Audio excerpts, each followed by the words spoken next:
studio at Community News is the one and only Javier Banos, who is a candidate for the City of Coral Gables Commission. Thank you for being here once again. Thank you very much, Michael. I appreciate it, and I thank all the listeners and everyone who's here listening to this show and giving the opportunity to present me as a candidate for the Coral Gables Commission. All right, that the final day of election is April 13th. Well, more than likely there'll be two. That will be the first round, Okay. And there'll be a second round on April 27th because I think the Coral Gables residents are going to have some hard time trying to fill out this ballot. I think 13 or 12 candidates between the mayor's race, the other race, and my race. So it's a full house for It's a full the house. folks. You know, the charter was changed a few years ago to essentially allow for this runoff process. And the benefit to that is now you truly have a candidate who has 50 plus one, the true majority of the voters going ahead and being the elected commissioner rather than just getting a polarity. The drawback to that is that you got to vote twice, and sometimes it can be burdensome for. Is there anything else on the ballot other than those three races? As far as I know, there's just those three races. It's just a local election. It's about local issues. Thankfully, we've been blessed that so the nationalized politics haven't really affected the elections. It's just being about residents, the rights of residents. It's been about development. It has been about providing services. It has been about policing. Those are the issues that concern Coral Gables residents. Okay, and you're a lawyer and a CPA. Correct. My hat's off to you again for the 20th time. So, and you served on the pension board. I did. All right. For me, it's been 15 years of public service. I mean, you and I know each other since my times. I used to live here in the city of and you served quite successfully on the pension board here as well. Yeah, and look, pensions for me, they're important because if we're going to go ahead and fix or try to attempt to ameliorate the effects of sea level rise, of climate change in the city, if we're going to go ahead and develop parks and develop other, give better services to residents, the pension is such a huge lot of money that comes out of every single year's budget for residents and for the city. It's about $30 million that comes out. And because we have such a deficit, it's only supposed to be about 6 to 5 million. Most of that 25 million is going to pay that deficit that's out there. And that is, it will prevent us from being able to take these necessary steps that are coming for the future. So fixing that program, putting the seats today, closing out some of the benefit structure for the incoming employees, getting everyone into a 401k, that is the necessary steps that will little by little eliminate the liability. So 30 years from now, we're now hampered by it. We can have a good fire department, a good police department with a pension because they're a specialized group force, but everybody else can be in a different situation, so we're not so financially hampered. Okay, you've been out knocking on doors. You've been around Coral Gables. 5,000 doors. 5,000 doors. 6,000 by now. All right. So it's been so between me, the my trimming volunteers. begins. All right. And, hey, Elvis. Hey, Tommy's over there producing the show. I see Grant Miller, the publisher, in the green room over there. Thank you, everyone. All right, so let's talk about what do the citizens of Coral Gables want to see in these elected people. Well, I'll tell you, after knocking, I'm going to be knocking on doors in September. There are three main issues. Okay, development is by far the biggest issue, and not just development as a general rule. I think what's happened is there's new buildings that have gone into the city, specifically the Gables Station, the Paseo de Riviera that have gone on US 1, the Plaza project, which is right on Ponds.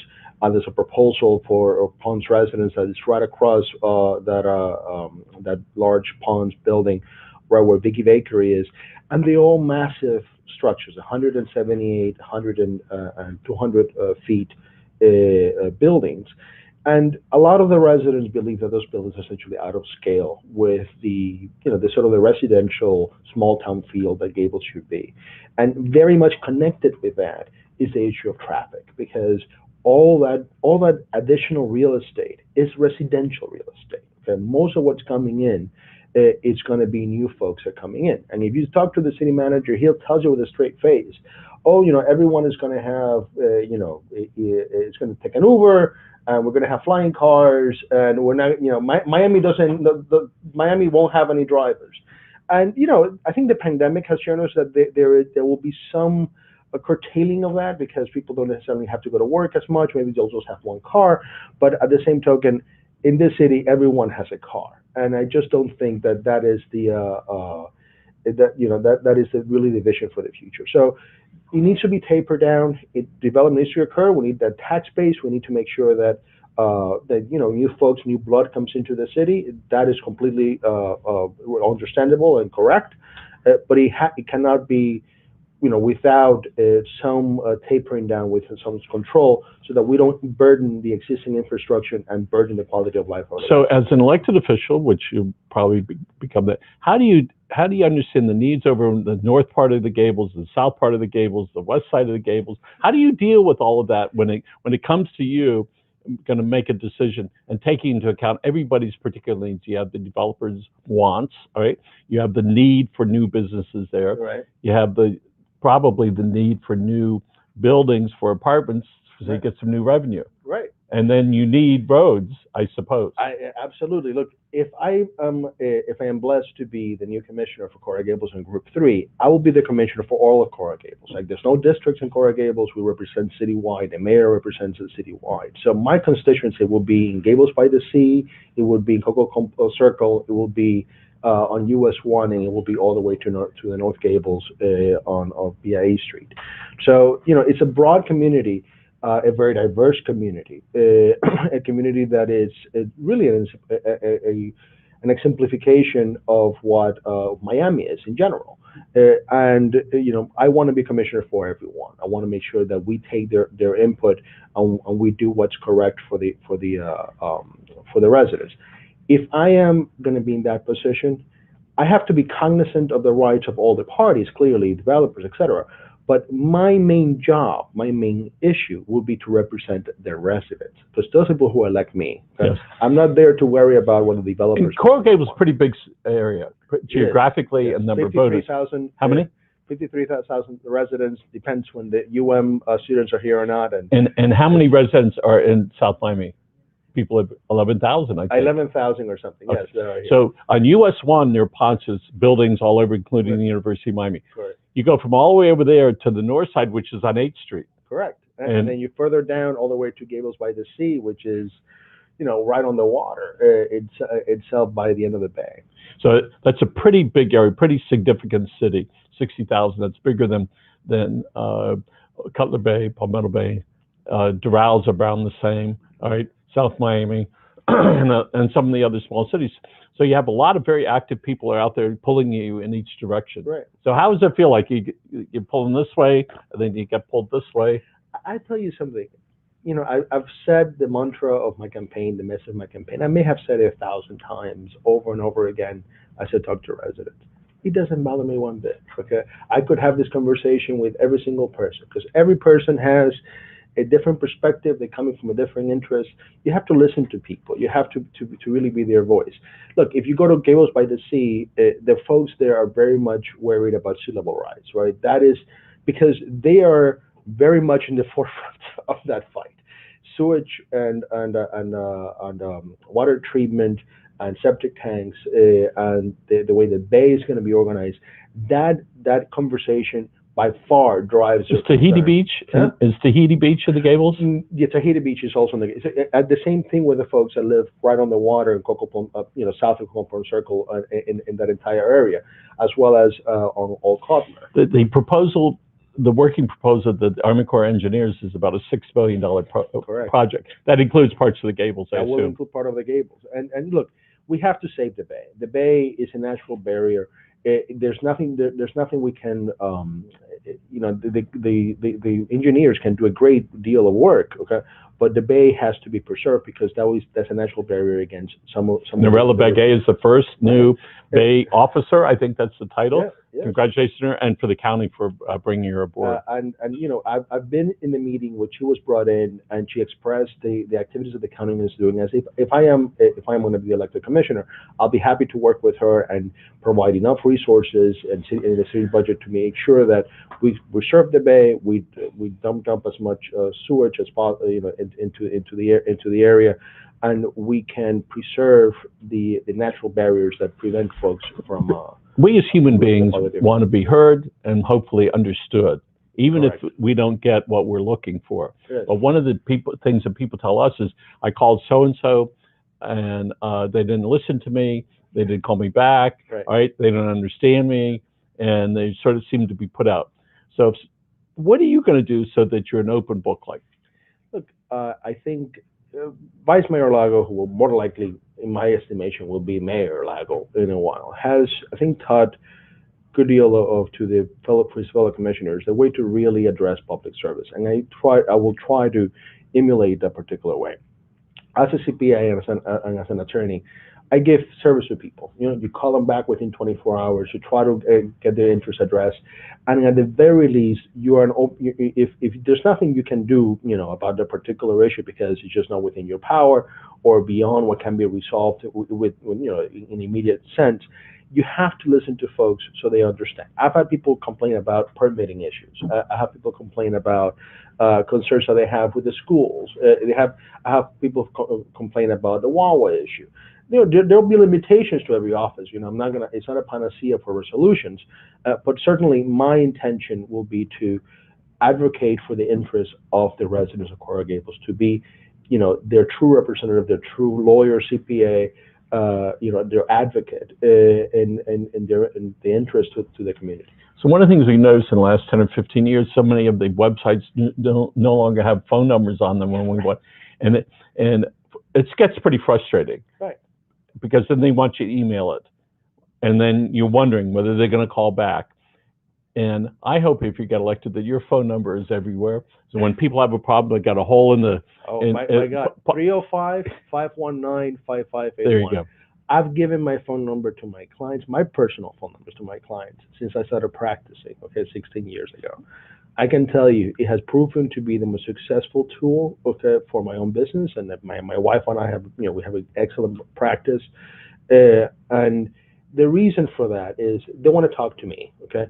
Now, I ask them to be conscious of the fact that, you know, I have time, that I may delay the conversation for a while. I may manage the interaction, but I always manage at least a text or something that says, I'll call you back, and to follow through and actually call the person. And I think that's what you need to do, and that will be my intention with the residents of Coral Gables. I'm just going to broaden the amount of people that call me for services, and in this case would be a service of love to the community.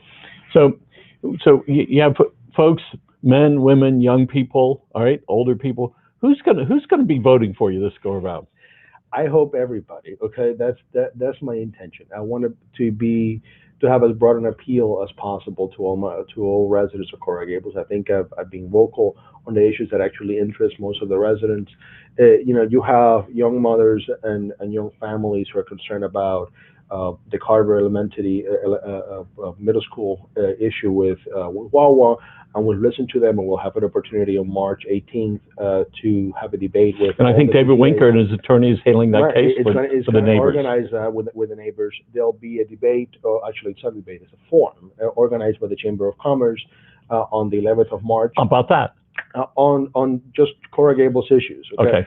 And I've reached out to the BID and the Business Improvement District, and to other members to listen about the concerns they have on the mile, as well as in adjacent areas, so that can be protected. So one of the issues on Miracle Mile is the height and density of some of the proposed buildings, and certainly that needs to be explored a lot. All right, because you have the older folks like Elvis over here, all right, that want things to stay the same, all right, and that's fine because there's a place for all of that. As a matter of fact, in so many places, buildings become historic, and we want to preserve that. Absolutely. Look, the mile.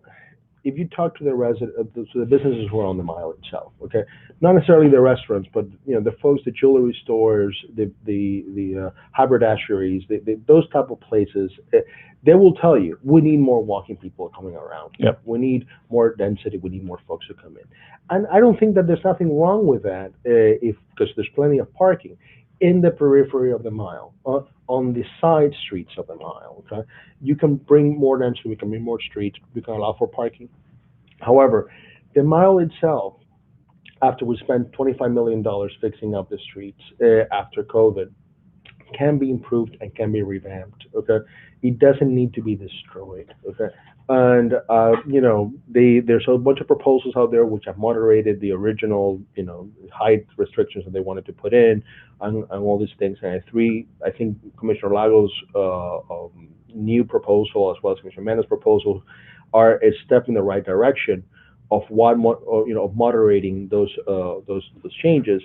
However, my concern is that there's a disconnect between what the residents perceived is being done, okay, and what may actually be the final resolution. So why is that occurring? And so often it does, all right? I mean, I'll tell you, I think I don't think it was ill-intentioned, but I think there was a messaging problem for the city. I think originally when they put forward this particular proposal, it was put in as an item on an agenda without going through the process of doing a charrette or opening up to public debate, and they're doing it in the middle of the pandemic, which also has limited some of the access. So there was no public buy-in for them to understand what the commission was trying to achieve. So that message was lost, and when that message is lost, then the only thing that replaced it was the reality that they were going to change what was there and what people knew, and that in effect created a backlash to the actions of the commission. Certainly in the last 20 years, we're all aware of the different levels of communication and how people get their information. We just added up this morning the different places where we distribute content. There are a minimum of 15, and even within the 15, there are multiple times, like we put out on newsletters, well, we have 18 of those, right? Plus all the other things. People in Coral Gables and South Miami and across the country, they don't tune into all of them. They tune into their preferred ones, but you can't exclude the other ones. So the city, as in most governments, have to be able to figure out how to talk to the people from age 18 to age 80, right? And so everybody has their own particular way of communicating. And one day, who knows, maybe the city of Coral Gables will be doing some Spotify stuff to try to draw those young people, right? Because one day those young people are going to be voters. And I'll tell you, the city has communication directors that put out newsletters, that put out e-newsletters. It's a somewhat traditional perspective that might be reflective of the age group where the other people are doing the communications. But I think the idea is, and the other folks that are there, is to inform. Okay. Yes. That has been the goal. I think Commissioner Force has to be lauded and applauded because he has been one of the champions about opening the government to new areas of communications and to providing newsletters and information to folks. He has put several proposals to that end. I would champion the same ideas. The city should have a WhatsApp. We got 2 minutes left. Okay, an everything account so that we can a Facebook account and everything else so that we can put out information. Okay, there are lots of reasons people should vote for you, but tell us 3 reasons why people should vote for you. The 3 main reasons is I'll be somebody who listens to what the voters want. I'll be someone who moderate development, and I'll be someone who be a hawk for the financial concerns of the residents of Coral Gables. That's what you're getting with the Commissioner Banos, and that will be my promise, my contract with Coral Gables to actually engage in that type of service. That's terrific, folks. He's the real deal here. There are lots of candidates. Please look at them all right, and make your own decision. Early voting starting pretty soon, all right? Yes. And March 23rd, all the absentee ballots. Okay. Well, that's great. We're glad to see you moving along. Again, Javier Banos, candidate for Coral Gables City Commission. Remember, vote. It's your responsibility, and in some cases, your obligation. Yeah. Again, this is Live with Miami's Community News. I want to thank Tommy for producing the show and his assistant over to his left. All right, folks, see you later. Have a great